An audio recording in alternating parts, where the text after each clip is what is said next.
The Lone Wolf Show. With special guests Mariah, Dawn, Shepard, and the Covert Dragon.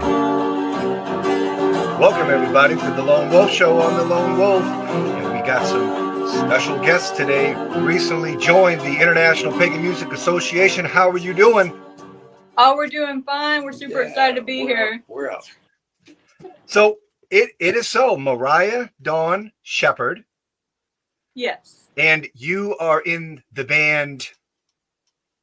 Oh, What's the name of well, the group is called Mariah, Dawn, Shepard. That's me, or it might be him, and the Covert Dragon. So this is the Covert Dragon. That's, It is. yeah. Yes. Cool. So the band. So was it when you guys got into the IPMA? Did you come in as like an artist, just you, Mariah, or is it like a band? Oh, it's a band. Yeah. Band. Yeah. So it's actually Mariah, Dawn, Shepard, and the Covert Dragon. That's like the name of the band. That's really cool. Thank you. I thought it was just Covert Dragon. Some people know it by that. Like, it's kind of ever changing. We kind of stick with the base of Mariah, Dawn, Shepard, and the Covert Dragon, but really we're just sparkle folkers, magical mystery rockers. You know what I mean? Oh yeah, I'm feeling it. I'm feeling it. So how did you guys hear about the IPMA? I had known about the IPMA for over 2 years. I've been on and off of Facebook, so I was originally introduced to IPMA through Facebook. And well, our friend Brian Hankey, he also recommended, he was like, hey, why don't you join? And we were kind of thinking about joining anyway. And we were like, well, that's a really great idea. So we finally had the means to do it, and here we are. Mm-hmm. Gladly. I mean, it's a great organization from what I've seen. You have a lot of great pagan artists, and it's a good community to be a part of, and we're glad to be a part of it. So thank you. Yeah, and like you, I'm also a member of the IPMA. I'm not in any board capacity or anything like that. I'm a program manager of Fringe TV only. That's it. Just a regular old member of IPMA. So yeah, definitely happy that you jumped on board to IPMA. It is such a great networking thing. And like you were saying, Brian Hinkey is a part of IPMA, and what a great old fella he is. We've had him on the show a few times, and he really works hard. He really does. I think he's a liaison for Starwood. Are you guys going to Starwood? Absolutely. Yeah. Yes. You are. We'll be Nice. there early. In fact, we're playing Tuesday night. Yeah, midnight at the Green Man Tavern. Oh, okay. So you're playing Tuesday night at the Green Man Tavern. Yep. And as IPMA members, you'll be attending the IPMA Awards as well. Yes. Yeah. We're absolutely looking forward to that. We're very, very excited. Really cool. Really cool. So, how long have you guys been practicing music, and how did you guys get together as a band? Well, we both have full history. Do you want to go first, or would you rather? You're good. Go. Just Okay. So I actually started playing music whenever I was 13. I'm 30 now. So it's been a part of me for a long time. Just a musician, love being a musician. I think it's a wonderful gift, and I'm very blessed to be able to share it with the world, and the world share the enjoyment with me. So of course, as a musician starting out young, I went through a lot of different styles of music. Coming into more original, we used to play a lot of cover songs, 60s and 70s. A lot of influence there. So I started writing singer-songwriter, songs, and it just kind of took off from there. Kind of in my late teens, I wrote a song called Evergreen whenever I was 18, not the Dolly Parton song. I didn't realize that was a song at that point. Oops. But yeah, it's about the god and the goddess like coming together harmoniously with love and joy and wonderful things like that. So I've always leaned towards a musical route, identifying as a pagan as well. So yeah, that aspect. And then we actually got together in my teen years. Me and his family, we found each other through a local art scene poetry reading, and it just kind of bloomed into musical fun. So he's like, "Hey, you want to play music?" It's like, "Sure." So we got together, played music, and hasn't been the same ever since. But do you have anything to add? No, well, yeah. I'm an antique, so I'm one of them good old fellers. Maybe not the good part, but the old feller fits. Anyway, just like Brian Hankey, although he's the good, right? Let's not get confused. Yeah. Anyway, been playing forever. Was a guitar player most of my life. Played bass some, in some local groups. Uh, Played in Japan solo. Across the Orient. Well, not Asia. Yeah, across Asia, and England and stuff like that. So, I've had my own little thing going. I used to play a more of a Celtic style, but it was original music. And then when Mariah came on the scene, we just clicked. Our music worked well together. I could tell where she was going. She knew where I was going. Then at some point, we substituted my guitar for a bass. Now, I haven't considered myself a bassist. Uh-oh. Yep. Haven't considered myself a bassist. However, I'm playing bass and I like what I'm doing. So as long as the music's good, who cares? We've been together, 10 years now, maybe 12 at the most. 6 as Mariah Dawn Shepard? Actually, like 8. Are you counting Wyvern?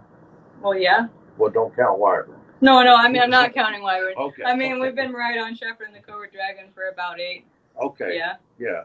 So 8 years. And as this duo, we're strictly original music. So, No covers. No, not in this one. Now, there's times we've played some covers sitting on the side, but not in a show. We really appreciate covers very much. They're a lot of fun and they add a wonderful element. But we solely focus on mostly original at this point. Hey, you mentioned like Brian Hinkey. You said that you were an older chap, and people like Brian. I mean, within the IPMA itself, I mean, there's some older people that are really, really popular. We have Leslie Fish in our ranks, who's really, really like a pioneer of pagan music. You have Brian Hinkey, who just completely shreds on the 6 string. I mean, he completely, he's a monster on that thing. And also this year we have a musician called Gayla Saldano that's coming from, I think, Washington and doing a show at the IPMA. So, it's for everybody, man. It doesn't, age ain't nothing but a number, So originally you're both guitar players. Covert Dragon, you picked up the bass so that you didn't have 2 guitar players when you play with Mariah. I'm getting that right? Yeah, yeah, right. You're getting that right. I like the bass and the guitar. I wish I could play an upright, but they're too hard to carry. So we play, in fact, I've got a little Hofner, looks like the old Paul McCartney bass. So it almost looks acoustic, with her acoustic guitar. All right. So Mariah Dawn Shepard and the Covert Dragon.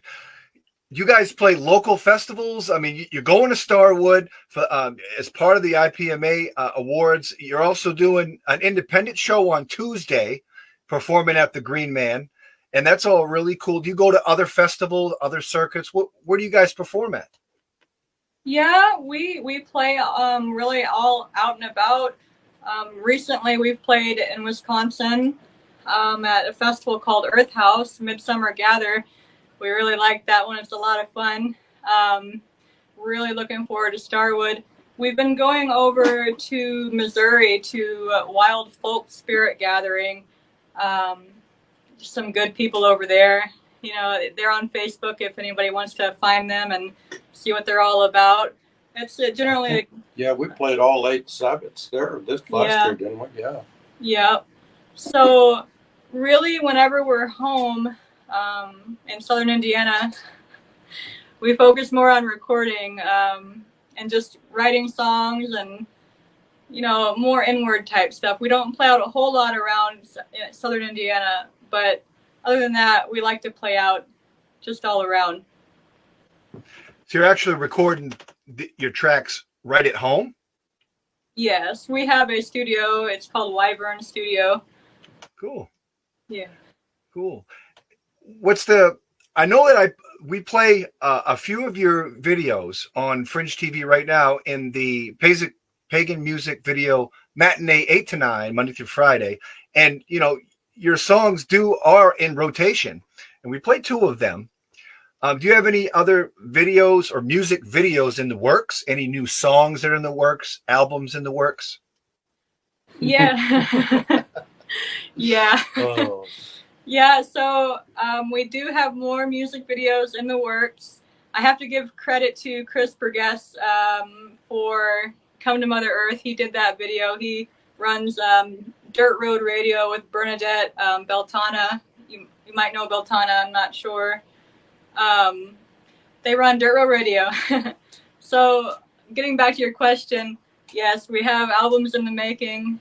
We just released our newest album called Stir the Primordial Soup, available on covertdragon.com for listening. But we were in Minnesota recently with Brian Henke, recording at Rhythm Pre Studio, Finlayson, Minnesota. I might be pronouncing that wrong. I think they call it Finlayson, like that. That's all right. But Paul Freese, he has the grounds at Atchington Learning Center where Sacred Harvest Fest is located and has been located. So that's another one we have played at multiple times. We really enjoy just good feeling circuits like that. Anything else like coming up or songs? Oh well, we're doing not a compilation. What do you call those? The collaboration. Yeah, with collaboration Brian Henke. with Brian Henke Yeah. at Paul's studio. I don't know if you said that. Yeah. Okay. Just in Covert case. Dragons, like we're drifting somewhere.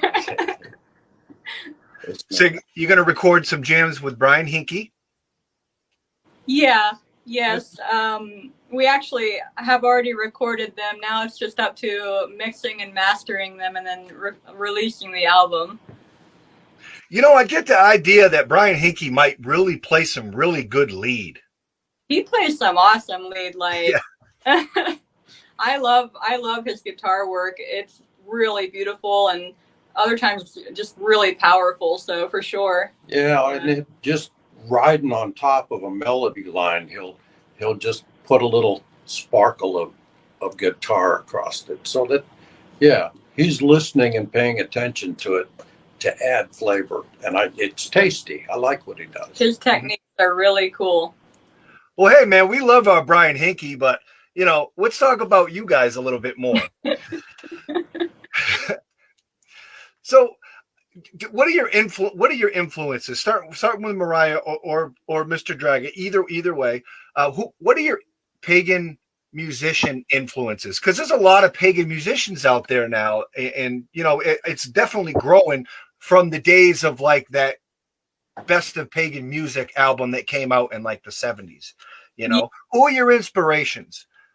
Well, I'm going to have to throw this one out for sure, but Pentangle, the English folk rock band from the late 60s and 70s onward, they're like one of my top favorites. I love Jackie McShee.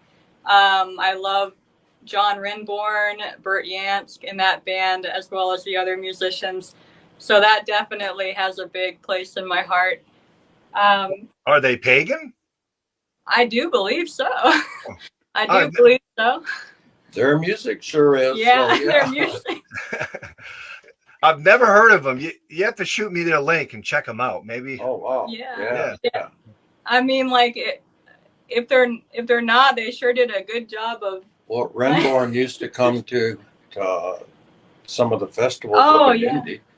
Like, with what was the one you were a part of up there? Oh, I was in Lothlorien. Lothlorien. Yeah. So yeah, Pentangle for sure, and I will shoot you the link. There's some really great music if you enjoy like English folk rock. So another kind of older band, and I don't know if they were outright pagan, but their music again, Fairport Convention, really love them. But getting more modern, like Darv the Bard for sure. I love Darv's music. It's really powerful. I've been influenced by it for over a decade, you know, discovering him at that time. Oh, geez.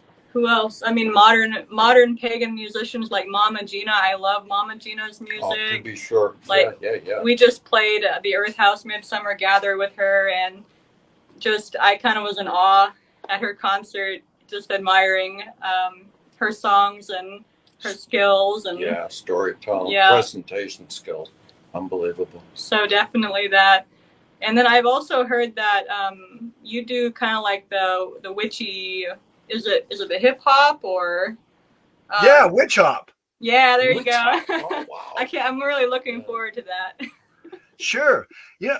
You know, you mentioned Mama Gina, and I got to say it. Mama Gina is probably one of the most kindest human beings I've ever met within our pagan community. You know, Wow. what a kind human being, you know, and a very gifted American bard, There you for go. sure. Yeah, For sure. yeah, absolutely. What about? Oh, I've got a lot of the same influences, Yeah. pagan-wise. Somebody you'll never have heard of and probably never will, other than when I mention it, is a Doug Toole up in Indianapolis. He used to write what he called festival music, and it was all just gorgeous. I wish I could play that stuff again. But yeah, he wouldn't record, and he would only play in front of people if they slowly gathered around him. He could not walk up to a group and sit down and play. Yeah. So anyway, wonderful stuff. Yeah, it's like those musicians that aren't really like public, blown up, that like they're in betweens that like but they're like ridiculously talented. And I've bumped into several of them in different cities, in my travels and in my youth. Yeah, so I definitely can relate to that. An inspiration nonetheless, it sounds like. Oh, absolutely. Yeah. Oh man, Doug Toole. That's I'm gonna add that one on too. Yeah. He's another Brian Hankey style. Yeah. Right. Mariah, you talked about Darv the Bard, and I assume you're talking about, I think his name is Dave Smith, and he's a bard overseas. Is that the same one? That's the one. Okay, because I hear different names. I hear Dave Smith, I hear Dom the Bard, I hear Darv the Bard, and we've had him as a guest on the Lone Wolf Show, and Wow. we had a good interview and stuff, but I never did ask him, what is the name, because I guess I'm kind of foolish about it, but truth be told, yeah, definitely a terrific pagan musician, and I didn't know if you knew this or not, but also for our viewers, the International Pagan Music Association, the Cauldron Radio, and International Pagan Radio all came together, and they made a best song of the year for 2022. And the best song of the year was The Cauldron, born from Mr. Dave Smith. Ooh, Nice. Jazz up. Yeah, Yeah. I love that. And that's public knowledge. It's not like something that we have to go to the award show to find out. So I would assume that that's probably going to be talked about. I'm not really sure. Like I was saying earlier, I'm just a member of IPMA, and IPMA has done really well to me. And when I started off with podcasts, I've been reaching out to the pagan musicians within that networking. And when I heard that, Mariah, Dawn Shepard, and a Covert Dragon just joined IPMA, I was like, wait, that means I got to try to interview. And I'm so glad you came on the Lone Wolf Show. And I'm so glad that you guys joined the IPMA. It's such a great networking tool. And I don't know if you're anything like me, when you meet some of these other pagan musicians for the first time, you get starstruck. And I was that way with Ginger Ackley. I was that way with Mama Gina, Brian Hinkey, and the whole lot. Yeah. Would you agree with that? I do agree. Absolutely. Yes. Yep. Is there anybody that you haven't met but you look forward to meeting as like pagan musicians, so to speak? I think you just mentioned her name, Ginger. Brian Hankey has talked very highly of her, and personally, I'm excited to meet her. Yeah. Yeah, Ginger Ackley's really sweet. I put Ginger Ackley and Mama definitely different types of music, but I always say that they were the most kindest people to me when I came out into the community, and I will never forget that. Miss Ginger Ackley has her own show on Fringe TV called Enchantica. She does his Enchantica on social medias, and those same shows are replayed on Fringe TV in case you miss it. And she's a really huge supporter of Fringe TV and stuff. So yeah, and a really good. I love when she plays her harp. I really do. It's very enchanting. Do you guys play any other instruments besides guitar and bass? Yeah. Yeah, we play a lot of different instruments for sure. Well, we play like bouzouki mandolin. We have a tato-bug mandolin. Yeah, tato-bug tato-bug. mandolin. Yeah, bass, all kinds of hand drums, djembes, like congas. Yeah, electric guitar, acoustic guitar, 12-string, like basically anything. So do you bring all that stuff to your gigs with you, or is it already there? Well, it's more so depending on the show that we're gonna put on. We use a lot of that stuff in our recording, like our new album Against Her, the Primordial Soup has the mandolin, and it has a lot of the hand drums. Yeah, cymbals. Auto harp. Yeah. But say like our performance at Starwood, it'll be a little more toned down, but it will be still super high energy and fun. Mm-hmm. Yeah. Now I'd like to ask both of y'all about your spirituality. If that's all right. Sure. Yeah. How would you describe your spirituality, Mariah? For me, that's like this. I see it more beyond words. Like I can try to put it into words. But for me, my spirituality is I'm connected to everything. Everything is connected to me. I honor the God and the goddess. I honor what I call the muse in music as a musician, artist. Really, I just honor life and the source. And, like I like to present that in my interactions with people and the planet. I kind of follow like Buddhist type precepts at times. I'm really into like compassion, understanding. I like to be decent, treat others with dignity, respect. Just try to create good relations. So my spirituality is about living in harmony, not only with myself, my being, but with you and Randy and everyone and everything, and kind of channeling that connectedness through our music. Did that make sense? Absolutely. You mentioned Buddhism, and I'm not a theologist by any means, if that's even a word, but I think that Buddhism in itself is a form of paganism. Absolutely. Yes. Right. Be sure. I definitely appreciate and honor different gods and goddesses and their energies and archetypes, things like that. Wanted to add that in. Well, no pun intended, but the Wiccans have been using the law of karma in their teachings for decades. I'm pretty sure that came from the Buddhists. Probably the Hindus. Oh, I see. Yeah, that makes a lot more sense. Yeah. Very cool. How about you, Covert Dragon? What's your spirituality like? Pretty much the same. I mean, we follow a lot of the same paths. I got started out in Wiccan and then lost my way, became a solo magician and musician for a while. Played around with festivals years ago, like Lothlorien in Bedford, Indiana. That influenced your spirituality. Pan-pagan and all that. So, I've been running around this kind of stuff. I have certain gods and goddesses that I adore, and to say I worship anything would be a misnomer. I honor all of it. So Right. Exactly. thank you. I honor that's in you. Mariah, do you have a particular patron deity that you work with when it comes to music or just regular life? I think I'll share, the muse. I call her the muse.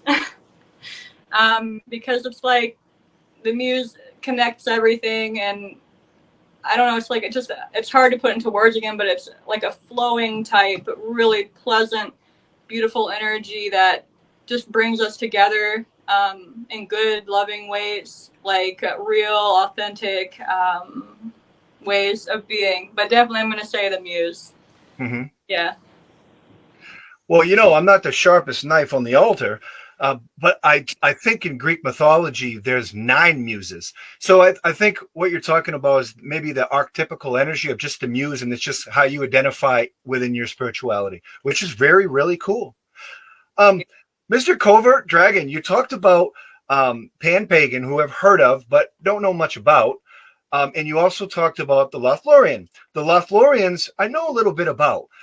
Is the Lothloriens, was that the Alexandrian neo-tradition that was started by Paul Barrel? Is that the Lothloriens you're talking about? No. Interesting. Tell me about Pan-Pagan and the Lothloriens that you speak. Well, Pan-Pagan was up in Chicago, and it was a yearly festival in the summer. I've not heard of it of late, so they may not exist anymore, but they may, or they may have turned into something else, as a lot of groups do. The Lothlorien that I speak of is the name of the land. We had Wild Magic Gather was one. What was the other one? With the big festivals.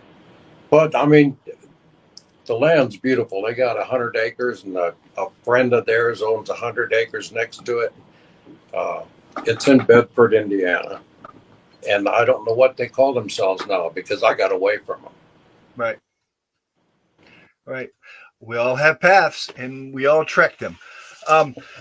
So the next round of questions that I have for y'all is, there's a lot of surging of paganism, which means pagan music is going to also surge eventually, if it has not already. That means there's going to be, I would think, an upheaval or upsurge of more pagan musicians, or people who want to break into the circuit of pagan musicians. What would be your advice to younger pagan musicians, or musicians for that matter, when they're first starting their music magical journey? Do you want me to take off, or do you want? Go ahead. I'm speaking from personal experience here. Whenever, like, I have to share, whenever I started off, I was insecure. I didn't really know, how to get there, what to do. It was like basically starting a new, this is going to sound weird, a new computer program. Like, you start something new and you're like, I'm on this new path, and like, it's like, I don't really know where to go. I don't know what to do. But then it kind of starts like paving the way, right? Does that make sense? Well, anyway, what I'm trying to say is stay steady with it. Stay steady with the path, with what you're doing. You might feel insecure. Just go with it, experience it, flow with it, and just keep doing your thing, creating, and it's gonna turn out the way you want it to. And there might be people along the way who don't really want you to do what you want to do in that regard, but it's okay. Let them be who and what they want to be, and just be like the stream, just kind of go around it, like, whoo, here's the rock, go around it. And whatever speaks to your heart, just let it out, let it out through your art, through your music, through your interactions, younger artists upcoming, and just hopefully enjoy life and what you do. I think you need to play. Yeah. You need to play your heart out in front of as many people as you can, everywhere, every chance you get, play in front of people. That way you work your presentation skills with your musical skills, whatever they are. With what she says. Yeah. Hey, that was straight and to the point. Thank you. So my next question has to do with a question that I ask a lot of the pagan musicians, and I always get the same answer, but it's one that I just have to keep revisiting because I like the different points of view when I ask the question. And that is music a form of magic? Oh yeah. Oh. Can you explain how that works for you? Oh boy. Well, want to get into vibration? No, start off with emotionality. Okay. Yeah, definitely. It touches on emotionality, any kind of music. For us, like, music is magic and magic is music. And that's another part of the spirituality for me, is that really I view everything as music, because we're all relating to it. You know, we're feeling our feelings with it. It can bring us up. It can level us out. It can make us, whatever you want to feel. But the magical part to me is the vibrations that music puts out. You know, can change reality with vibrations. How do you want to get into that? Yes. You're trying to throw something over on me, aren't you? What was the question? I mean, like vibrations, like music. No, the question, like, initial question. The initial question was, is music a form of magic? Oh, absolutely, yes. And if so, how and why? I thought she already answered. I mean, she did. I'm kidding. She definitely did. he's playing. I'm is music magic? Absolutely. If you consider subtle changes in life forms magic, which I do. And music has, there's been experiments done on plants. You give them mild symphonic music and they grow better. You give them disruptive music and they sort of get paralyzed. So that's the plant world. If you look at that emotionally, for us, we're doing the same thing. Years ago, I did a study on different keys, and I found the difference, like rock at that time was done in A and E. A and E could both really grind, okay? Then they went to a drop D, which made a big difference. And before that, the D and G keys were in folk music, and C's and that in country music. So you had your different feeling levels all in the keys. Now we've mixed them up as time's gone on into the 21st century. Yeah. It's one of those centuries. Yeah. We've mixed that up, and we've added more things. Bottom line, the frequency of energy that's put off through music has absolute changes to everything that it comes in contact with. So that to me is magic. Yes. I'm going with that. That's definitely another perspective. I never really thought about it as the actual chords resonate with particular genres. I didn't really know that, but it does make sense that out E minor and the A would be like a rock, and then your country more like a C. That kind of makes sense to me. Yeah. And, and when you said drop D, the first thing that like came to my mind was like a band. I don't know if you heard of them, Alice in Chains. Like they drop down, and because I mean, I feel like Alice in Chains rocks. Absolutely. They're like they're like inspiration to me as well. But this interview is not about me; it's about you. So, I want to talk more about where would you like to see you guys in. I want to say 5 years from now. Where you guys at? Before we go there, can we hit another point on the magic of music? Absolutely, man. Okay. As we look at the planet Earth and the vibrations that it puts out, its fundamental frequency is down around 7.98. I forget who calculated the Schumann that. resonance. Schumann resonance? Yeah. Okay. So that's the resonance of this planet. When you multiply that harmonically, you'll come up with music as we tune our A, that everybody else tunes to a 440 cycles per second. We tune it to 432 because that is a harmonic of the Earth's frequency. Mm-hmm. So not only are we having an effect on ourselves, but we're affecting everything around us because we're in harmony with what's around us. Egypt recorded or played in 432. The Greeks played in 432. 440 didn't come popular until the 1900, mid 1900, and then 1950. Well, 1950 it kind of came in at 1900, but 1900s. we got on it in 1950s. Yeah, we could tell you the story behind that, but it's not necessary. My point being, 432 is more harmonic. So even where I mentioned I had done previously a study on different chords, now because we're in 432, that all changes, and the feeling of these different chord patterns. Allison change, drop D, man, that would kick ass so freaking hard. Excuse me, but yeah, I mean it already does. But whew, I couldn't imagine if they did that. Allison change does kick ass. Yeah, yes, they do. Definitely. So anyway.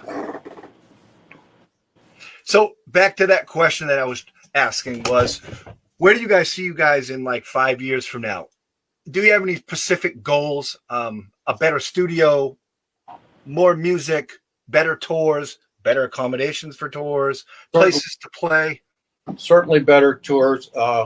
We're looking already. We've already been all over the United States. We've been up in Canada a couple of times for 6 months at a time. My next step is England.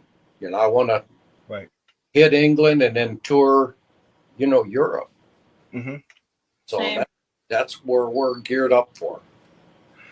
Now, do you think Stonehenge is overrated, or would you want to jam at Stonehenge? I would totally. They fenced it off. Yeah, man, if they'd let me in, but I don't want to break the law. You know what I'm saying? Oh, they got it fenced in. Oh, we got to figure out how we can legally play at Stonehenge. Yeah, oh man, that would be so cool. Right. Or any of them. I mean, there's so many stone monuments. Well, I really hope that reality manifests for y'all, because it's if you go to Europe, I mean, I've never been across the pond myself, but there really is a really cool pagan culture over there that's kind of could be explored. Like I want to go. Like hopefully that could be a possibility where Lone Wolf shows in England. That'd be really cool. That'd be really cool. That would be really cool. Yeah. So I definitely wish you well with those goals, man. I really do. So let's quit beating around the bush, man. Where can we find your music at? How do you like people to find your music? Where can we find them all? So we are on all of the streaming platforms. We have an official website, www.covertdragon.com. Really, it's your personal preference. We are on, iTunes, Spotify, all that stuff. But we prefer the website. Yeah. So you prefer your fans to go right to the website, covertdragon.com. Yeah. Yes. And you can find all your latest releases and releases right there. Yes. Cool. Any cool merchandise or just the music? We do have shirts available. We have stickers and bracelets, and we're going to get a button maker soon. So going to have buttons. But yeah, we have like purple shirts with our band logo on it. We can have black shirts. Really, it's again personal preference. Yeah, I just ordered a bunch of shirts today. Yep. Really cool.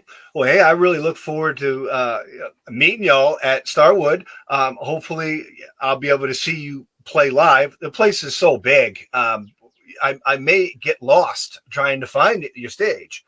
But I definitely look forward to that, and hopefully we can chat for a bit if we're all not too busy. Do you have anything to say to your fans? We love you and we appreciate you. Yeah, thank you so much. Yeah, thank you for your being. And really, without you, our joy wouldn't be as much as it is. So the fans are an essential part of it, of all of Yes. it. Thank you. Well, there you have it, Lone Wolf Show with Mariah Dawn Shepard and the Covert Dragon, recently members of the International Pagan Music Association. This is Fringe TV. This is the Lone Wolf Show, and I'll see you next time. Okay, bye.